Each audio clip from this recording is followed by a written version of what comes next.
Hola, ¿qué tal? Muy buenas noches, bienvenidos a Noticias 22. Gracias por estar con nosotros. Qué gusto estar con mis compañeros Rafael García Villegas, Guamansin Rodríguez. Hoy es martes de Enfoques y esto entre mucha otra información que compartiremos con ustedes en un instante.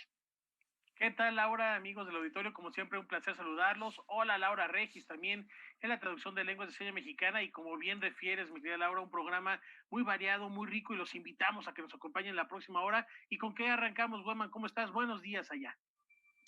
¿Qué tal, Laura? ¿Qué tal, Rafael? ¿Qué tal, Laura Regis? Sí, buenos días por acá. Son buenas madrugadas, todavía nos falta un ratito para que repunte el día, tal vez una hora y ustedes lo verán. Vamos a comenzar, Rafael, Laura, ¿qué les parece con estas conexiones que nos está permitiendo la tecnología, como en este caso, reunirnos y estar juntos en esta hora en vivo? Bueno, pues 120 artistas e intelectuales de 15 países distintos se reúnen en el proyecto Creadores en Aislamiento. Y se trata de un trabajo que busca generar la reflexión y resguardar, por así decirlo, los pensamientos provocados por esta coyuntura histórica. Impulsado por las Coordinaciones de Cultura de la Universidad de Guadalajara y de la Universidad Autónoma de Nuevo León, Conexión Grupo presentó el libro Creadores en Aislamiento, que reúne textos de escritores como Elena Poniatowska, Elsa López, Sergio Ramírez y Jorge Fernández, quien lo prologa. Creadores en Aislamiento es un libro digital que reúne la reflexión de más de 120 creadores en todas las artes, escritores, músicos, bailarines, cineastas, artistas plásticos y visuales ante estos tiempos de COVID-19. Es un libro que surgió como iniciativa de Conexión, la empresa que dirijo, con el objetivo de generar memoria histórica, de hacer difusión cultural de estos pensamientos y de invitar a la reflexión personal y colectiva. El volumen también incluye obra plástica y fotografías de escritores, músicos, cantantes y pintores de países como Nicaragua, España, México, Argentina y Chile. Para que fuera una cosa muy rica para leer, un libro de fácil involucramiento y que nos diera un viaje por todas estas ideas de estos creadores y de estos países, porque hay 14 nacionalidades involucradas en este proyecto. Y después, cuando ya vimos la propuesta inicial, pues decidimos tener en la portada la obra de un artista. Invitamos a Juan Manuel de la Rosa, artista plástico zacatecano. Varias son las constantes temáticas que abordan los diferentes participantes. La reflexión va un poco en ese sentido. El aislamiento les es un lugar común. Esta llamada de atención del planeta nos está regresando a un encuentro con nosotros mismos, a vivir nuestros hogares, a reencontrarnos con nosotros mismos, con los cercanos, con nuestro espacio, con lo que cada uno tiene construido. Y también otra latente que está ahí es que pues está esta gran pregunta y esta gran manera de querer entender y asimilar que tenemos que entender el planeta desde otra perspectiva. Ya se trabaja para que el libro, publicado de manera digital, tenga también una versión impresa. Creadores en Aislamiento está disponible a través de las redes sociales de Conexión Grupo y es de libre acceso. Noticias 22, Víctor Gaspar. Y lo prometido es deuda. Ya ayer les platicábamos de este hallazgo en el centro histórico, ahí en el Monte de Piedad, del Palacio de Axayácatl. Vamos a conocer más de lo que representa este vestigio, esta parte de nuestra historia. En el edificio del Nacional Monte de Piedad, arqueólogos del INAH encontraron vestigios que corresponden al Palacio de Axayácatl, quien fuera padre de Moctezuma Xocoyotzin y gobernante de Tenochtitlán entre 1469 y 1481. En una de las paredes, en el costado oeste, se encuentra un relieve que está empotrado y que tiene la representación de la serpiente emplumada. Se trata de Quetzalcóatl, ¿no? Este relieve que está decorando la parte interna del cuarto. Y en el costado sur se encuentra otro relieve. Se trata de un tocado de plumas. Entonces nosotros pensamos que estos relieves formaron parte de un panel de lo que fue el Palacio de Axayácatl. El Palacio de Axayácatl era mucho mayor, ocupaba varias cuadras. Llegaba, por ejemplo, podríamos decir, desde la calle de Tacuba hasta Madero, ¿no? Y hacia el oeste, pues se extendía también bastante, que al parecer hasta Motolinía, parece que hasta allá llegaba. Era un terreno sumamente grande. No todo eran construcciones, pues había árboles, jardines, huertas, diferentes construcciones, pero específicamente lo que era el palacio se encontraba debajo del Monte de Piedad. Así también se descubrieron los restos de una casa construida por orden de Hernán Cortés.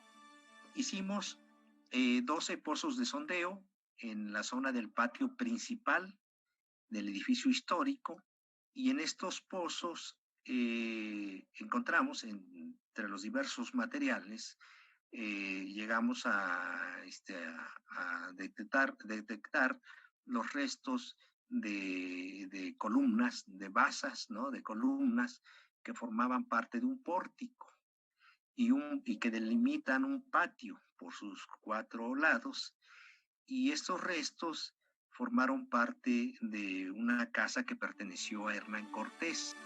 Estos descubrimientos confirman las crónicas e información que se tenía sobre la existencia del Palacio de Axayácatl en este lugar. Recordemos que Hernán Cortés, una vez que toman Tenochtitlan y que decide que la fundación de la nueva ciudad sería precisamente en lo que fue, en el espacio que ocupó el centro ceremonial de Tenochtitlan, entonces pues se lleva a cabo la destrucción de los templos, tanto del Templo Mayor, del Zompantli, del Huayzompantli, el juego de pelota y toda una serie de edificios que fueron destruidos, ¿no? Podríamos decir que casi totalmente, en su última etapa constructiva, que es la que conocieron los soldados españoles, y con esos mismos materiales construyen sus casas, las nuevas casas y las iglesias. Entonces ordena que se construya esa casa, y pues fueron los mismos indígenas quienes la van a construir, destruyen pues el palacio, y con esas mismas piedras y con las mismas manos indígenas se construyen esas casas que habitó Hernán Cortés. Y es lo que nosotros hemos encontrado, ¿no? En el Nacional Monte de Piedad, los restos de un pórtico, y en un cuarto adyacente hicimos una excavación extensiva donde se detectó una habitación pues grande.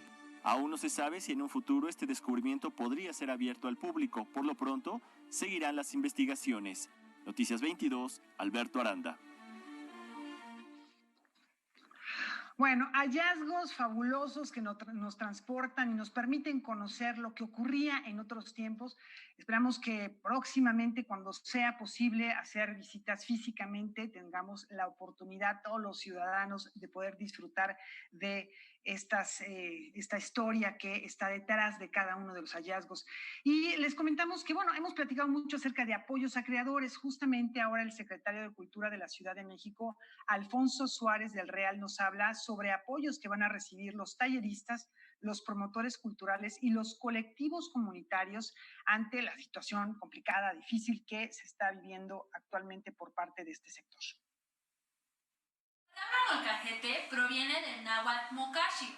Se compone de la palabra moli, que significa salsa, y la palabra kashi, que significa taza. La Secretaría de Cultura de la Ciudad de México enfatizó su apoyo a 5.500 talleristas, promotores y artistas durante la pandemia, a través del programa social de esta dependencia. Entre los beneficiados se encuentran los colectivos culturales comunitarios, talleristas de artes y oficios y compañías de teatro que darán funciones presenciales una vez terminada la emergencia sanitaria, así como estudiantes del Centro Cultural Olin Yolistli. Recibimos esta instrucción de apoyar en colectivos comunitarios a 423 personas. Son diferentes los apoyos que se les está dando en 2 exhibiciones, o bien apostaron a 100,000 pesos por este año, a 150,000 o a 300,000 pesos, dependiendo del programa y el proyecto que tienen que aterrizar sobre las colonias en donde ellos se ubican. Estamos apoyando a 1,110 promotores culturales con un promedio mensual de 8,800 pesos. Los promotores trabajan en la difusión de la plataforma digital Capital Cultural en Nuestra Casa del Gobierno de la Ciudad de México, que hasta ahora tiene más de 12 millones de visitas. El apoyo está presupuestado para el año fiscal 2020 y también lo reciben 1,854 talleristas que muestran su trabajo en este sitio virtual. Además, se destinaron 7,089,920 pesos a las 103 compañías de artes escénicas que quedaron calificadas dentro de la convocatoria del presente año. Estamos iniciando la entrega de 510 apoyos que van desde los 1,500 pesos hasta los 3,000 pesos por persona, particularmente destinada a mariachis, a organilleros, a músicos en calle y a estudiantes de música que forman parte de algún conjunto como la Orquesta Sororidad de reciente creación. Se está trabajando sobre ese esquema de buscar esos apoyos. Obviamente tenemos que partir de una realidad, que la crisis económica es tan o más fuerte que la crisis sanitaria. Y hemos hecho un descubrimiento muy interesante, que la vinculación de lo presencial con lo virtual nos permitirá garantizar a un mayor número de personas los derechos culturales. Noticias 22, Karen Rivera.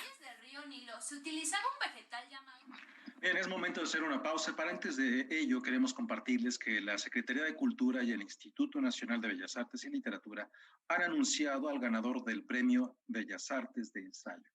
Este es un galardón que tiene por nombre Malcolm Lowry 2020 y se trata del ensayista y poeta Luis Paniagua Hernández, quien es merecedor de este galardón por su obra.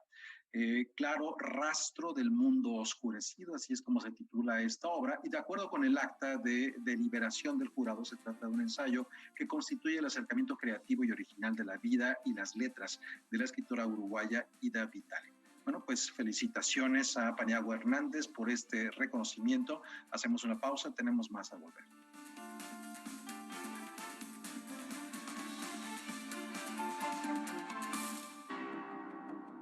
Reconocido como consejero de Iván el Terrible, inculpado de asesinato y considerado tan astuto como polémico.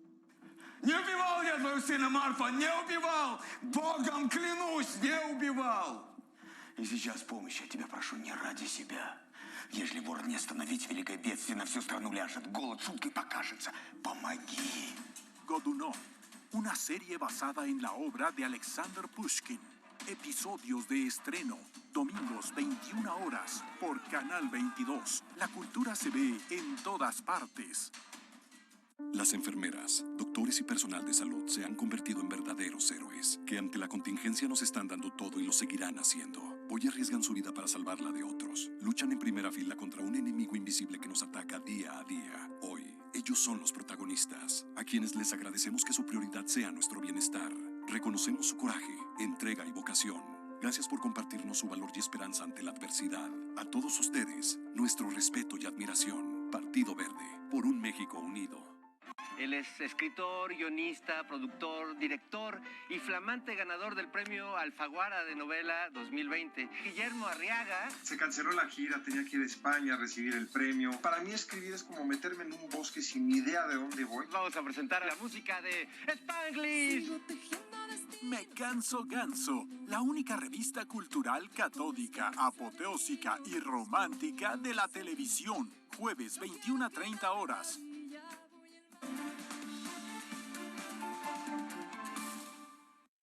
Y retomamos la idea de migración y arte, y para hablar de este convenio que resguarda el IMBAL, nos vamos directamente a Tijuana. Establecer un proceso de diálogo y reflexión crítica desde las expresiones artísticas que promueven la exploración del fenómeno migratorio en México y su vínculo con Estados Unidos es uno de los objetivos del Circuito de Arte y Migración, que busca consolidarse y extenderse como una política pública nacional. Se trata de un convenio de colaboración que titulares de instancias de cultura de 10 estados del país firmaron con la Secretaría de Cultura Federal durante la inauguración de la exposición virtual Construyendo Puentes en Época de Muros, arte chicano-mexicano de Los Ángeles a México, en el Centro Cultural Tijuana. Una muestra impulsada por el coleccionista Cástulo de la Rocha. Somos 61 millones de latinos en los Estados Unidos. 40 millones de esos 61 millones somos de origen mexicano, que hemos hecho una vida entera en los Estados Unidos. Nosotros representamos el poder económico de las comunidades mexicanas en los Estados Unidos, la séptima economía del mundo.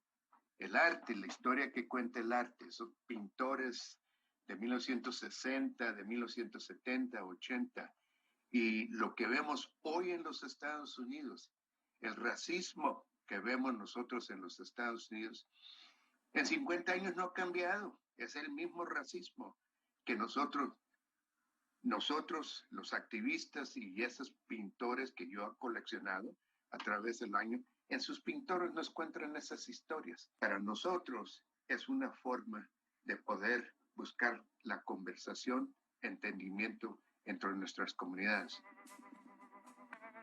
Cástulo de la Rocha es originario de Chihuahua y a los 10 años llegó a los Estados Unidos. Es el presidente y director de Altamed, Centro de Salud Comunitaria al este de Los Ángeles, que atiende aproximadamente a 300,000 pacientes al año de los barrios más necesitados.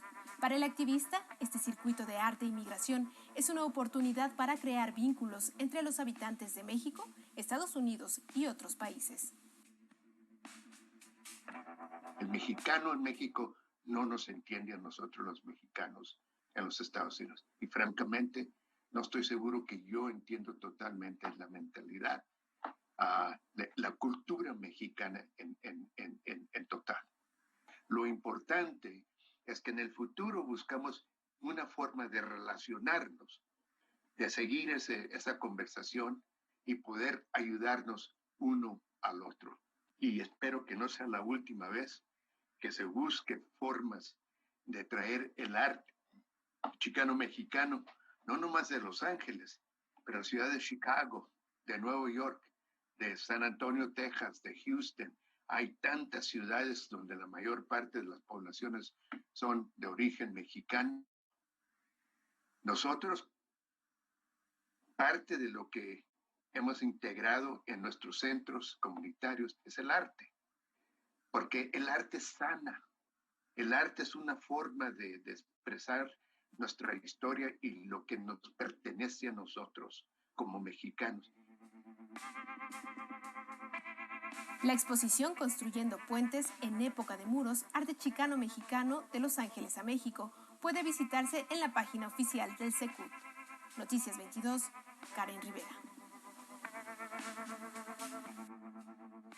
Ahora los invitamos a conocer al colectivo Mujeres Artistas Creando Movimiento, un proyecto que busca regular las condiciones de exhibición.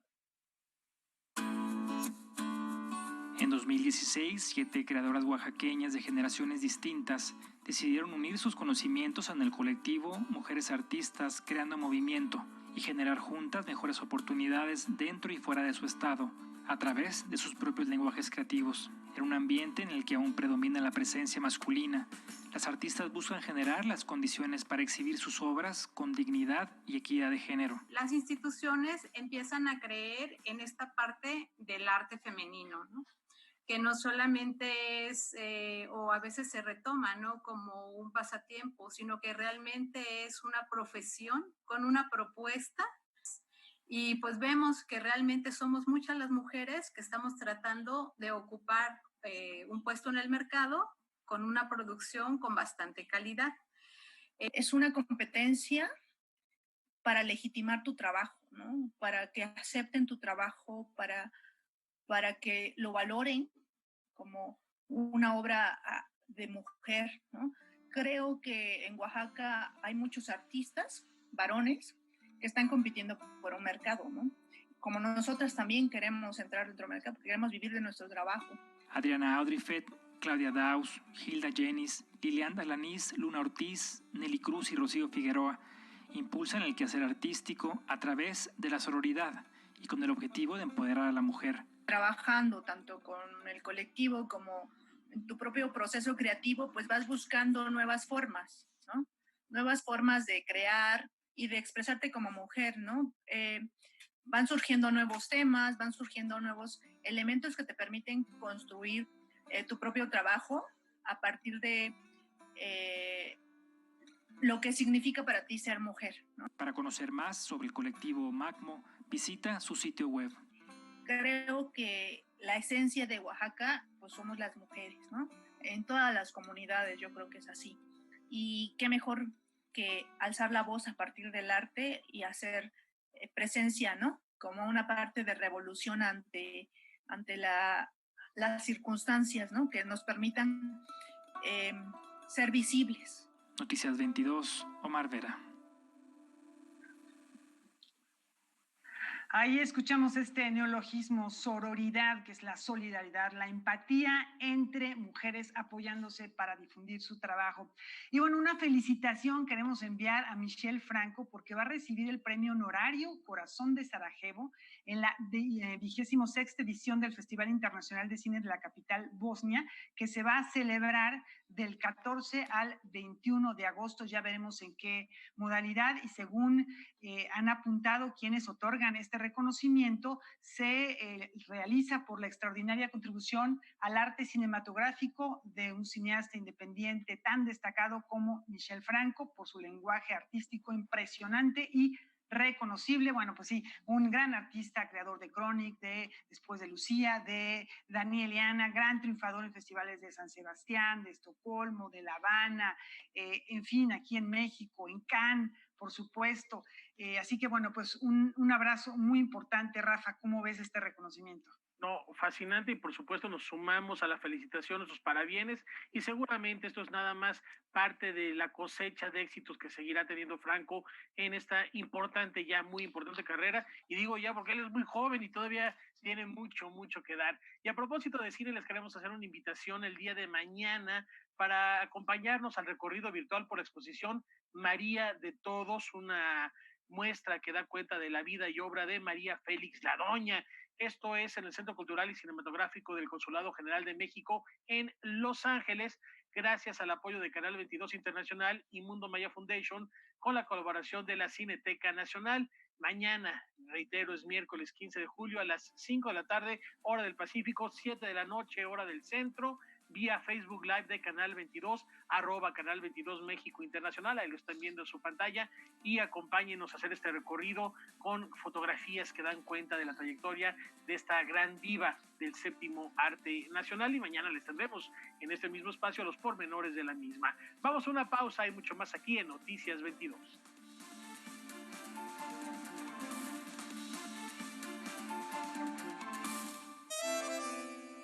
Roberto Fiesco, director de ficción y documental, nos cuenta sobre su proceso creativo durante la producción de Quebranto.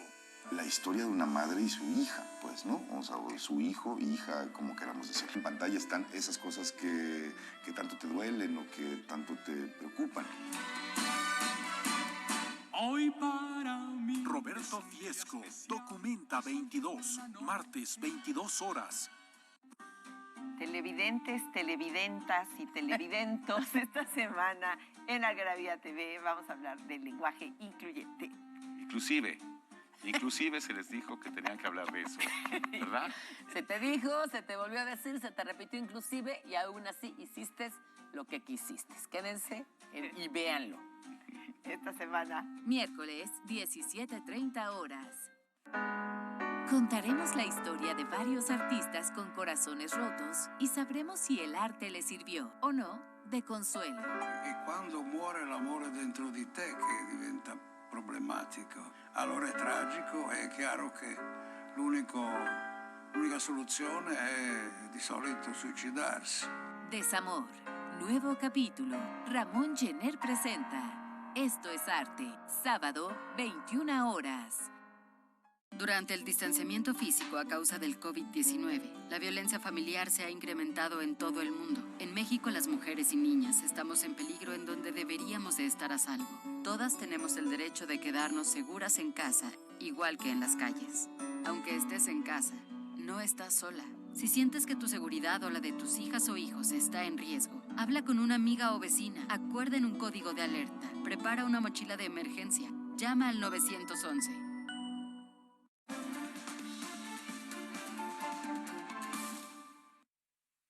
Continuamos aquí en Noticias 22 y vamos ahora con María Laura Serrano, quien acaba de ganar el Premio Internacional Stephen P. Cove 2019. Esto luego de una investigación que desarrolló sobre el impacto de la violencia y la pobreza en los lugares que cohabitan los jóvenes. ¿Qué implicaciones tiene para los jóvenes habitar un espacio marcado por la violencia y la pobreza?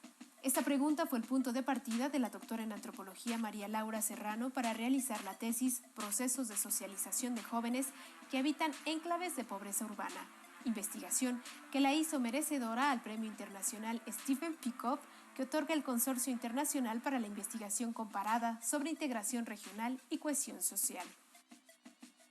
Es muy importante el reconocimiento que le dieron a la tesis, sobre todo eso es lo que me causa más felicidad y más orgullo, porque pues significa eso, que te reconozcan en otras latitudes, que otra gente fuera de México haya leído la tesis, le haya gustado, le haya parecido una investigación buena. Lo que analicé fue cómo socializaban estos jóvenes con 3 agentes importantes, ¿no? Primero, quise ver el lado de las instituciones y por ahí me fui a las relaciones que ellos tejen o que ellos tienen con agentes institucionales de 3 instituciones específicas, ¿no? De la escuela, porque además parte del trabajo de campo lo hice en una telesecundaria que está ahí en esa colonia en donde hice el trabajo de campo, con la policía, de qué manera se relacionan, qué tipo de relaciones son las que tienen ellos con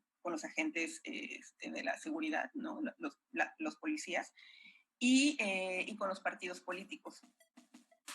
María Laura Serrano realizó el trabajo de campo para esta investigación en Tuxtla Gutiérrez, Chiapas, y también analizó factores como las relaciones sociales que tienen los jóvenes en la escuela o en la colonia donde residen, así como su relación con el espacio que habitan.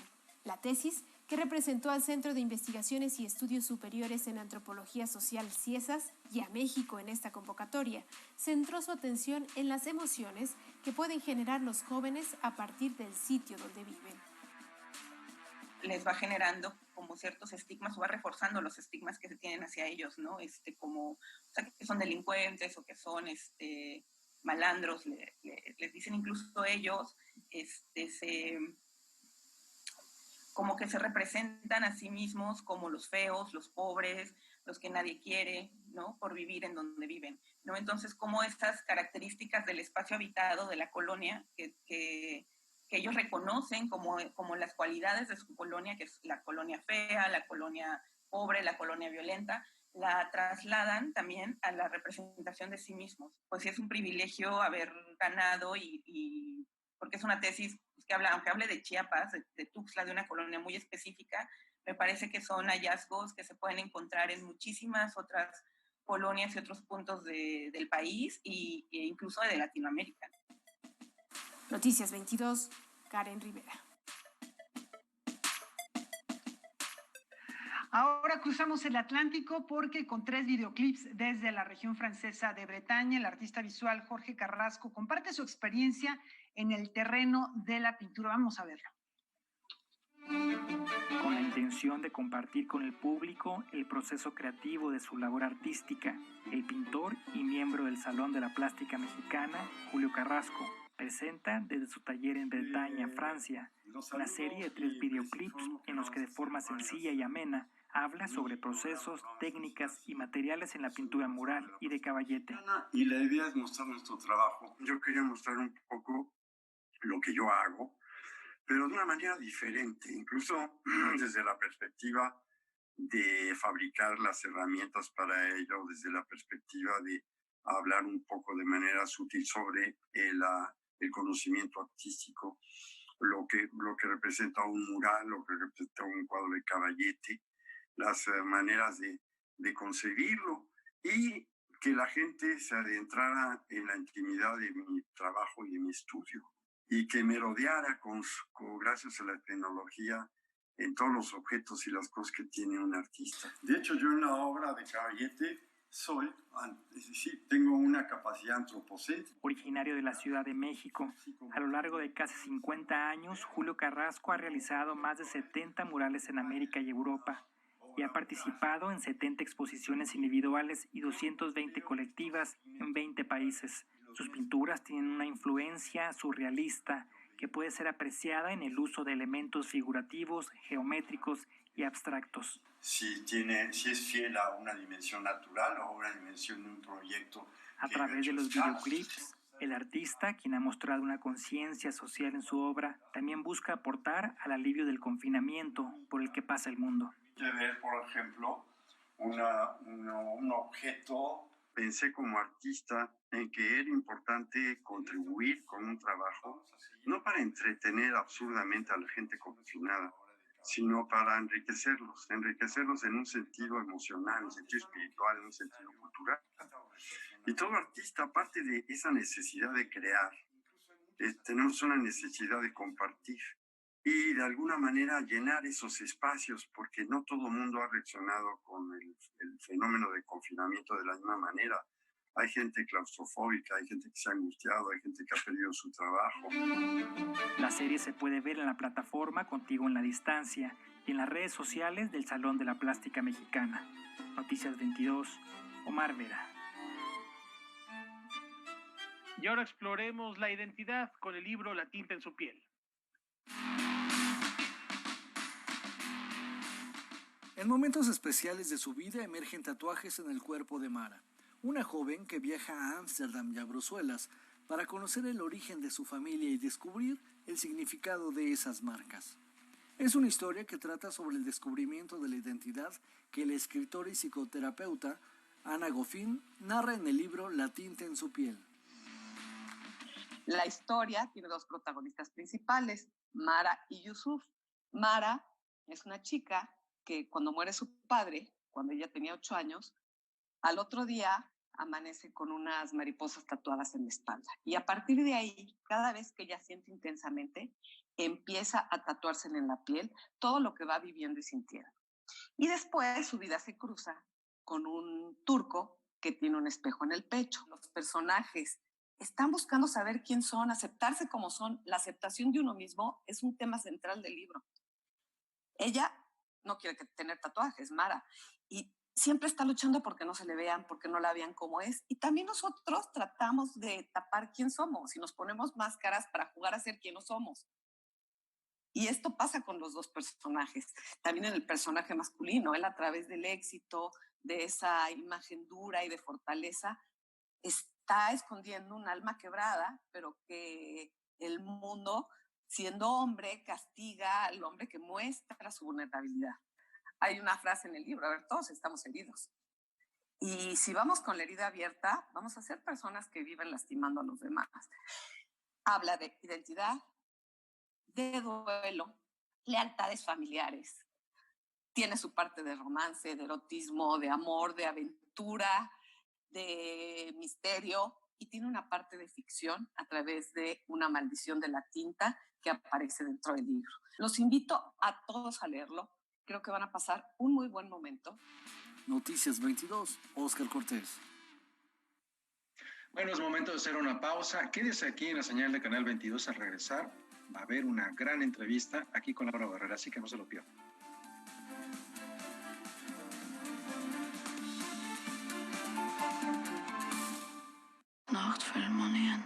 Entre el mar y las montañas, en un pequeño pueblo de Noruega, ocurre un evento trágico.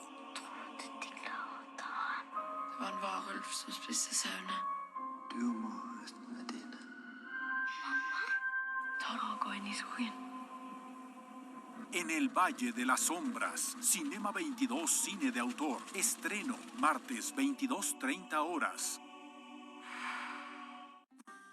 Televidentes, televidentas y televidentos, esta semana en Algarabía TV vamos a hablar del lenguaje incluyente. Inclusive se les dijo que tenían que hablar de eso, ¿verdad? Se te dijo, se te volvió a decir, se te repitió inclusive y aún así hiciste lo que quisiste. Quédense y véanlo. Esta semana. Miércoles, 17:30 horas. Hoy tenemos un tema muy importante que nos toca a todas las personas que vivimos en sociedad y es el poder del gobernante. Y por eso me da muchísimo gusto tener este invitado de hoy, el profesor Enrique Dussel. Muchas gracias, reiteramos que esté aquí con nosotros. Hoy, 21 horas.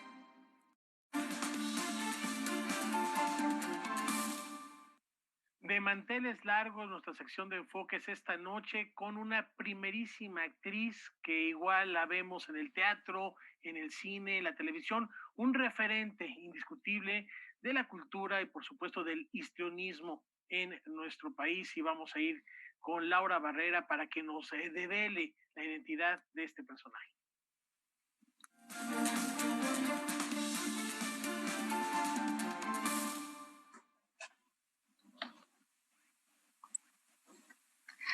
Proviene de una familia relacionada con el medio artístico, una familia de personas ilustres, pero ella ha labrado su propio camino. Difícil elegir una de sus encarnaciones, Blanche Dubois en un tranvía llamado Deseo de Tennessee Williams, Utopía de El Castillo de la Pureza, dirigida por Arturo Ripstein, o Leonora Navarro en Cuna de Lobos, creada por Carlos Olmos. Un ejemplo de personajes inolvidables de teatro, cine y televisión, respectivamente, que entre muchos otros han hecho de Diana Bracho una actriz imprescindible y sobre todo muy, muy amada. Diana, gracias por estar en Noticias 22 en Enfoques para hacer un breve recuento, un recorrido muy sucinto por algunos aspectos de tu trayectoria y también en torno a tus actuales proyectos. Un placer. Sí, muchas gracias, Laura. Bienvenida a la casa. Una casa hermosa. Gracias. Una casa hermosa, muy buen gusto y seguramente con grandes, grandes historias. Diana, tú eres hija del escritor Julio Bracho, de la actriz y bailarina Diana Borde, sobrina de las actrices Andrea Palma, Dolores del Río, y bueno, te imagino como una niña rodeada de todos estos grandes personajes, figuras que para ti, unos eran tus familiares y otros seguramente los veías como tales, porque te encontrabas con ellos quizá en reuniones familiares, en todos los sitios. ¿Quién te inspiró más de estos personajes que conociste de niña para dedicarte a la actuación? Pues fíjate que en realidad esos personajes, yo como niña nunca los vi como personajes, ¿no? Los vi como personas. Eran personas de mi entorno natural. Entonces nunca pensé, ay, estoy con Octavio Paz, ay, estoy con Elena Garro, ¿no? O con Pepe Revueltas. Y en realidad, bueno, la influencia no fue muy directa de esas personas, más que, digamos, en el ámbito de la aspiración intelectual. Ahí sí, pero ahí tuvo mucho que ver mi papá. Mi papá era un hombre, pues yo siempre digo que era un hombre renacentista, porque era un hombre que dominaba muchísimos temas, que era muy culto, muy preparado, tenía una biblioteca preciosa, que fue mi herencia y después se quemó, pero fue mi herencia. Y desde chiquita me dio acceso a esa biblioteca. Entonces, eso fue lo que más influyó en mi vida, digamos, no tanto aspirante a ser actriz, ni mucho menos, sino en mi vida íntima, ¿no? En mi vida espiritual, digamos. Y yo no pensé en ser actriz hasta ya bastante grandecita. Yo había hecho una carrera universitaria, yo iba por otro lado, yo estaba encaminada por otro lugar, que estoy retomando ahorita, que es la escritura, porque desde chiquita escribía. Yo a los 7 años escribí mi primer poema, cuando murió Javier Villaurrutia, imagínate. Vi a mi papá llorando y le pregunté, yo tenía 7 años, Javier Villaurrutia era íntimo de mi papá, y yo me acuerdo tan bien de él, yo chiquitita, pero me acuerdo de sus manos, me acuerdo de su voz, una voz un poquito aguda, me acuerdo perfecto. Y un día me encontré a mi papá llorando, y entonces junto al teléfono y le pregunté por qué, y me dijo, es que murió Javier. Le dije, ¿cómo que murió? ¿Qué es eso de que murió? Y mi papá medio me explicó lo que era la muerte y me fui corriendo a mi cuarto y escribí un poema sobre la muerte a los 7 años, imagínate.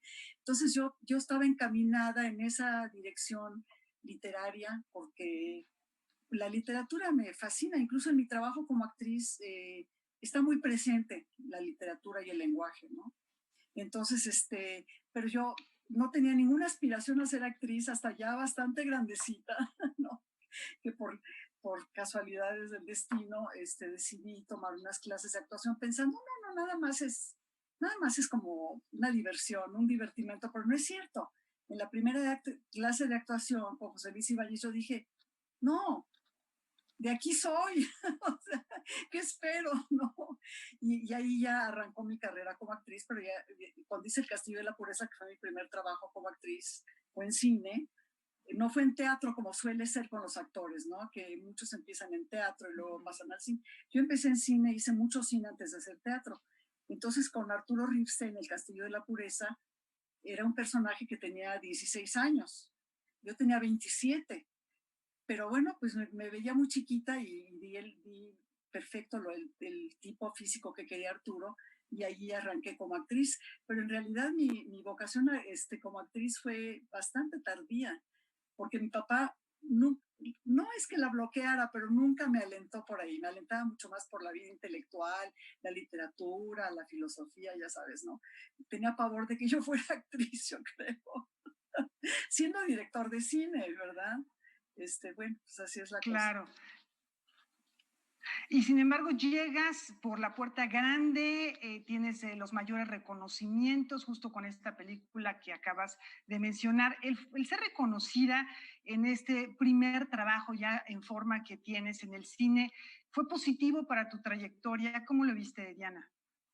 Pues bueno, fue fantástico, ¿no? Fue entrar por una puerta, se me abrió una puerta mágica al mundo del cine, porque después de esa película hice películas con los directores más interesantes de esa generación. Me faltaron algunos, como Jorge Fons, que no trabajé con él, pero vaya, trabajé con directores muy interesantes en los 70s, en una época muy importante del cine mexicano, en personajes muy padres como Las Poquianchis, con Felipe Casals, con Jaime Humberto Hermosillo, con Gabriel Retes, o sea, trabajé con directores fantásticos, y eso gracias a mi trabajo en El Castillo de la Pureza, desde luego, ¿no? Pero me pasó una cosa, esta es una cosa un poco íntima, pero me gustaría compartirla, que es el éxito que tuvo mi personaje en El Castillo de la Pureza, pues fue muy grande. Me gané varios premios, mucho reconocimiento, pero no me subí al ladrillo, ¿me entiendes? Porque siempre he sido una persona muy ubicada, o sea, no me subí al ladrillo, sino todo lo contrario. Cuando hice El Santo Oficio, que fue una película después del Castillo de la Pureza, yo sentía un compromiso tan grande que después del otro personaje que tenía yo que ser, no, lo máximo, perfecta, tenía yo que superar El Castillo de la Pureza, y de pronto, y entonces me angustiaba yo porque decía, estaré bien, no estaré bien, y de pronto dije, no, perdón, esta es otra cosa. Un éxito es un éxito, no pasa nada. No pasa nada cuando tienes un éxito, lo pones a un lado, lo guardas en un cajón. Yo siempre digo, guardo mis personajes en un cajón con llave y tiro la llave, ¿me entiendes? Igual con el éxito, cuando tienes éxito con algo, lo metes en un cajón muy bien cuidado, muy bien envuelto, lo guardas con llave y tiras la llave. Next, ¿no? O sea, lo que viene. Entonces, un poco así ha sido mi vida, ¿ves? De concentrarme en lo que estoy, no pensar que tengo que igualar el trabajo que hice antes o que tengo que darle gusto a alguien. He aprendido en la vida a no darle gusto a nadie, más que al director cuando me pide algo y se lo tengo que dar, ¿no? Pero no es para darle gusto, sino es para cumplir con mi trabajo, ¿me entiendes? No se trata de darle gusto a nadie. Entonces fue muy interesante íntimamente esa experiencia del éxito tan grande en el primer trabajo y decir, qué padre, qué bien, esto me ha abierto la puerta de muchas cosas, pero ya, eso ya fue. Ahorita tengo que construir de nuevo, tengo que empezar, con cada proyecto tengo que empezar a construir mi vida como actriz. ¿Ves? Y ha sido un poco mi filosofía durante estos, ¿cuántos años? De 72 ahorita, ¿cuántos años son? ¿40 y qué? No, hombre. Sí, muchísimos años. Mucho más de 40. Diana, y tú has hecho, decíamos, teatro, has hecho, desde luego, cine, has hecho mucha televisión también. ¿Cuál es el método? Tú te formaste mucho en la literatura, en la novela, la dramaturgia, en los libros. ¿Cuál es el método que que te permite acercarte a cada uno de estos medios distintos? Pues fíjate que, mira, a mí me gusta mucho moverme de un medio a otro. Los considero para mí equivalentes en cuanto a su interés. Para mí no es menos una telenovela que una obra de teatro que una película. Yo digo, prefiero hacer una buena telenovela que una mala película, ¿me entiendes? Mi criterio no es por el medio, sino es por la calidad intrínseca del proyecto mismo. Entonces yo elijo mis proyectos en ese sentido, cuando les veo calidad y voy a trabajar con alguien que me interesa, y crezco mucho porque me muevo de un medio a otro. Y claro, lo que tú me estás preguntando, sí, eso como actriz te obliga a romper esquemas, sí, porque no es lo mismo un trabajo de cine, donde tienes la cámara aquí y donde la mirada es todo, ¿no? Y estás en una pantallota. Bueno, ahorita ya no, ahorita estás en una pantallita de televisión, pero bueno. Otra vez. Al teatro, donde tienes que proyectar para que 500 personas te escuchen hasta la última butaca, o la televisión, que es un medio entre el cine y el teatro, pero es un medio donde la gente se distrae, se levanta, cena, ¿no? Al baño regresa, y entonces es otra técnica, son técnicas muy diferentes. Y fíjate que siempre, nunca he querido ser actriz, pero digo maestra, actriz sí, maestra, pero siempre he pensado, si alguna vez diera yo una clase de actuación, yo haría fíjate, un ejercicio con los alumnos de la misma escena que la actuaran en cine, en teatro y en televisión. La misma escena.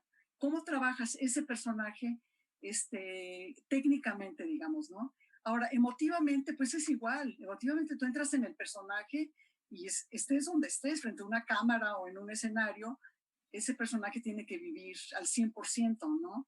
Ahora, ¿cómo transmites ese personaje? Yo siempre digo, si tú en la tele, si tú en el cine entregas una carta, haces esto. Si en el teatro entregas una carta, haces esto, ¿me entiendes? Sí. Entonces es muy interesante y por eso me gusta mucho moverme de un lado a otro y no tengo ningún prejuicio de muchas actrices que yo respeto mucho, que son exquisitas y maravillosas, que han tenido grandes prejuicios contra la televisión, en parte porque la televisión ha sido muy mala, ¿no? Generalmente. Entonces tienen mucho prejuicio. Siempre cuento que Ludwig Margules, el gran director y maestro que me adoraba, porque cuando vio el Castillo de la Pureza, iba a las filmaciones, me decía, ay, Diana, me encanta tu trabajo y no sé qué. Cuando hice la primera telenovela me dejó de hablar. Eres una prostituta del arte. Y yo, ¿qué? Pero nunca compré ese prejuicio, ¿me entiendes? Entonces, yo digo, para mí la televisión es mi gimnasio actoral. Ahí hago músculo. Diana, entonces, sí. No, bueno, muy interesante lo que nos estás comentando. Ahora yo pensaba mientras te escuchaba que encuentro muchas similitudes entre la actuación y la escritura, que también es una beta que me gustaría comentar en un momento más, porque tanto una actriz, un actor, como un escritor o una escritora no pueden tener prejuicios ni pudores, tienen que desnudarse completamente, desnudar su alma, sí. Si tratan de tener su rostro del lado que les beneficia, y, tanto en la literatura como es un fracaso total. Así que yo me imagino tu poesía, pues precisamente de una manera muy desnuda, muy abierta. Platícanos cómo va esto y si lo has llevado de manera paralela y lo has mantenido un poco casi en secreto, aunque tienes un libro publicado con Juan Manuel de la Rosa y un trabajo de colaboración, pero es una faceta de ti que no conocemos tanto. No, ¿verdad? No, por timidez yo creo. Fíjate que yo siempre fui muy tímida desde niña, muy tímida. Y siempre tuve una infancia sui generis, que no te voy a contar, pero no fue una infancia normal en términos, digamos, comunes, ¿no? En esa infancia yo me refugié muchísimo en la imaginación, en la palabra, sobre todo en la imaginación. Y entonces, bueno, de ahí también mi liga con la literatura. ¿ves? Con escribir, con imaginar. Y de ahí mi liga con la actuación, porque yo digo que el arma más importante de un actor es la imaginación, definitivamente. Poderte imaginar que eres otra persona, pero no imaginar fingiendo, imaginar entrando en esa imaginación del personaje, ¿no? Es fantástico. Entonces, pues la literatura para mí está muy ligada al trabajo actoral. De hecho, adoro el lenguaje, me encanta el lenguaje, soy una obsesiva. Yo escribo WhatsApps y pongo bien la puntuación, pongo acentos, si me equivoco me regreso y lo corrijo. Rarísimo, es que soy como de otro mundo, como de otra generación más bien, ¿no? Y entonces algún día dije de broma, me llegó un libreto de cine y en la primera página encontré como 5 faltas de ortografía. Y dije, yo no puedo hacer una película donde el libreto tiene faltas de ortografía, ¿me entiendes? No, me parece una falta de respeto que un libreto tenga faltas de ortografía. Esa es mi obsesión por el lenguaje. Y sí, pues tengo este pendiente en la vida de la escritura, pero fíjate que tú, gracias a tus preguntas, qué brillantes, me encantaron porque me hacen pensar. Fíjate que la literatura y la actuación son 2 disciplinas que son paralelas, mas no son convergentes, ¿ves? Por alguna extraña situación. Es decir, en la actuación yo me despojo de mí y le presto lo que yo soy a otra persona, a un personaje. Entonces me refugio en ese personaje. Mi timidez desaparece porque estoy en otro personaje. Cuando escribo, entro en lo más profundo de mi ser. Ahí no me puedo esconder. Cuando escribo no me puedo esconder. No puedo fingir. Puedo imaginar, claro, es también mi imaginación, pero no puedo fingir, sino que sale. Yo de repente leo las cosas que escribo, que yo no soy una persona para nada oscura, soy bastante vital y erótica y demás, ¿no? Pero de repente leo lo que escribo y digo, ¡qué oscuridad, Dios mío! ¡Qué dolor! ¡Qué cosa tan tremenda! Pues pareciera que la escritura también permite sacar esas zonas que a lo mejor no conocemos de nosotros mismos, revelarlas a través de la palabra. Diana, tenemos que despedir esta entrevista, que me gustaría mucho continuar con ella porque hay tanto que platicar contigo, y siempre lo hacemos con 3 preguntas del cuestionario Proust, de respuesta inmediata, automática. Y bueno, me gustaría comenzar preguntándote, un valor humano que para ti sea innegociable. El amor. El amor. Algo que te haga enojar. La injusticia. ¿Puedo decir 3 palabras? La injusticia, la envidia y la amargura. Muy bien. Y finalmente, si nos puedes platicar o nos puedes mencionar un objeto muy preciado que tengas. Uy, tengo varios. Pues una serie de cartas muy personales. Eso. Bien, bueno, pues las relaciones epistolares son importantísimas en la vida. Sí, así que bueno, pues en tiempos en que esto pues está en la era digital y en el ciberespacio, son objetos muy, muy preciados. Diana, pues muchísimas gracias por permitirnos platicar contigo y recibirnos en tu casa. No, Laura, muchísimas gracias. Bienvenidos. Espero que regresen pronto. Aquí serán siempre bienvenidos. Y muchas gracias. Te felicito. Qué linda entrevista me has hecho. Me has hecho pensar, me has hecho entrar en cosas que no había yo tocado en muchas entrevistas. Muchísimas gracias a todos ahí en Canal 22. Muy agradecida. Saludos a Armando Casas también, que lo quiero mucho. Y bueno, pues muchísimas gracias. Un enorme placer, Diana. ¿Cómo ven, compañeros? No, bueno, Laura, verdaderamente fascinante escucharte preguntándole y escuchar, por supuesto, a Diana con esa dulzura y generosidad que le caracteriza una persona, además de ser una gran actriz, una mujer verdaderamente sensible y generosa. Y hay que estar al pendiente porque nos contaba antes de entrar al aire que está haciendo planes y que está haciendo castings también vía Zoom, y hay que estar al pendiente de lo que viene más adelante en la carrera de Diana Bracho, a quien le agradecemos mucho que nos haya acompañado esta noche. ¿Y les parece bien, Laura Gueman, si nos despedimos como es costumbre con algo de música? Y además con un gran músico, Rafa. Sí, no. Sí. recordando a Compay Segundo. Hoy se cumplen 17 años de su partida, pero su legado sigue vigente. Y antes de despedirnos, feliz cumpleaños también a Rodrigo Peredo, que hoy está celebrando sus 23 primaveras. Muchas gracias. Parte de nuestro equipo. Parte de este equipo. Hasta mañana. Hasta mañana.